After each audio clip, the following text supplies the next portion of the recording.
Hi, everyone. I'm Evan Shankman, Chief Knowledge and Innovation Officer at Fisher Phillips. And I'm Jennifer Mendez, Senior Director of Knowledge Management Innovation at Fisher Phillips. Today we're here to talk about our firm's automated dinger system. So as you all know, dingers are really the lifeblood of a law firm. We need to let our attorneys know whenever their clients or prospects need help, whenever they've been subject to a lawsuit or something involving an agency. And we had a legacy dinger system in place that located case filings. It was an opt-in system, and it would essentially require our library to scour those reports that came in each day, figure out which ones were firm clients or prospects, and then manually send an email out to the attorney in question or attorneys in question and let them know that their client might need some help. While it did an okay job, it was a really manual, time-intensive process and not one that anybody really enjoyed doing, not surprisingly. We knew that technology could help us with this, and we knew that we could build a better way to do it, and then we set about to do that. Yeah, and so for us, the solution was really to partner with the folks at InOutsource to develop a custom state-of-the-art alert system that would notify attorneys whenever their clients were subject to any of the things Evan mentioned previously, so that we can go ahead and hopefully offer our help and win that new business. The result has been a custom system tailored specifically to meet our needs that imports case alerts from Courthouse News's case portal API and a number of publicly available APIs from the DOL's website and other government agencies. We execute those imports twice a day, in the morning and in the afternoon, so that we can stay up to date on the latest happenings in all of those areas.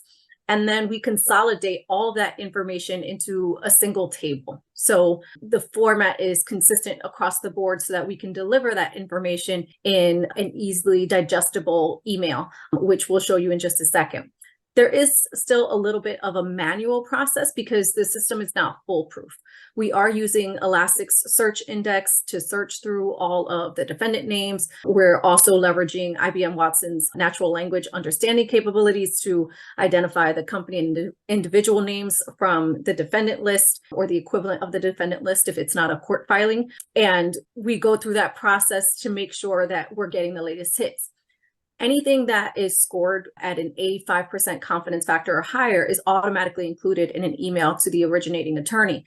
But anything below that, we actually review. We don't review anything below 65 in terms of confidence factor, but anything between 65 and 84 is manually reviewed. And we go through the process of indicating whether or not it should have been a match. With the IBM Watson's capabilities, the system then learns to identify that as a good hit going forward. We also have the ability to exclude hits, to say we don't want these types of cases. As a labor and employment firm, we don't want specific types of cases included. They're not relevant to our business.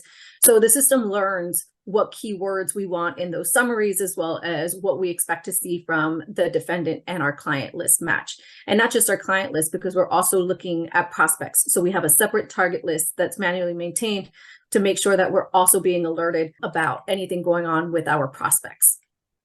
And that then results in the email that you see here. This email goes out, like I said before, twice a day. So in the morning and in the afternoon, all times Eastern, to inform our attorneys of those things that are happening. And beyond that, it gives us an opportunity to really demonstrate some of our capabilities or remind firm attorneys of the things that they should be doing or thinking about when trying to win new business. So I won't go through each of these columns here, but you can see that you can take a lot of action right from the alert, right? So you have information about the status of the client, the last time we handled a matter for them, the other attorneys that are receiving the alert, so that we're not duplicating efforts and we're making sure we're coordinating as a team, the ability to request a conflict check or litigation analytics if it's a court case, the ability to request assistance from our RFP and pitch team if it's something that we want to pitch to the client.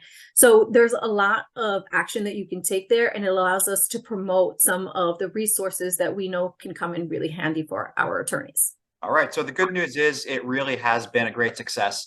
We ran it in parallel with our legacy system for a period of time, and it literally brought in hundreds of new matters which were not caught with our legacy process that were caught with our new automated system for obvious, easy to prove instant ROI for this project. It's also freed up our library's time to do much more rewarding, higher value work in their day. And it also pushes that underutilized but really valuable content to our attorneys automatically in that email, so they don't even need to think where to go to start the ball rolling to try to help out our clients. From our perspective, it's really just the perfect marriage of APIs and AI, smart people like Jen and Stacy, a vendor willing to push the envelope like an outsource, and our library, really all working together to successfully modernize the really critical Dinger process at our busy law firm. So now we're happy to take any questions that you might have.